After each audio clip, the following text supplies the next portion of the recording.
I was visiting my best friend Mia at her new place, a small historic apartment building downtown. She'd just moved in and was excited to show me around. The place had charm, crown moldings, creaky hardwood floors, and a beautiful clawfoot tub in the bathroom. But something about it felt heavy, like the air carried a weight I couldn't explain.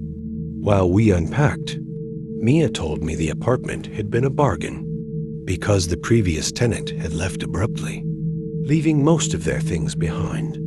She showed me a box of random items the landlord had shoved into a closet: books, an old wristwatch, a cracked picture frame, and a porcelain doll. The doll made me pause. It was small, maybe a foot tall, with curly black hair and a pale face that had faint cracks across the porcelain.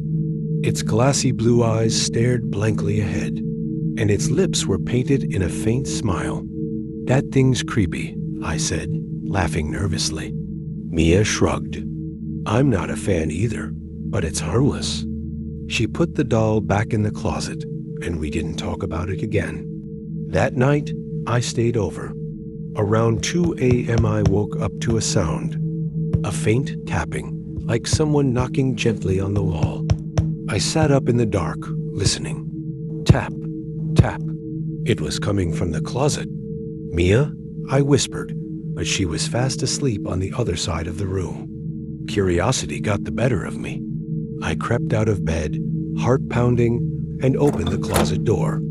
The doll was sitting on top of the box, even though Mia had buried it underneath everything earlier. Its head was tilted slightly to the side, as if it were looking at me. I swallowed hard and closed the door. The tapping stopped. The next morning, I told Mia about it. She laughed it off, saying the old pipes probably made the noise. But I could tell she was uneasy, too. The following night, it happened again, only this time, the tapping was louder, more insistent. I didn't dare open the closet. Around 3 Mia shook me awake. "Do you hear that?" she whispered. We both listened. Tap, tap, tap. Except this time, the sound wasn't coming from the closet. It was coming from the foot of the bed.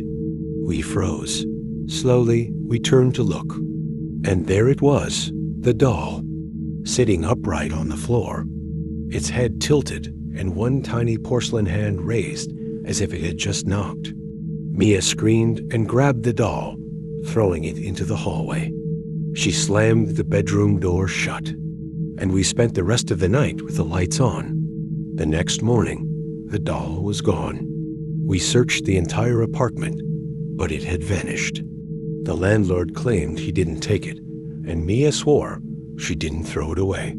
A few weeks later, Mia moved out. She said it was the drafts, the noises, and the general vibe of the place. But sometimes, when I visit her new home, I catch her glancing at the closets, as if she's waiting for a sound.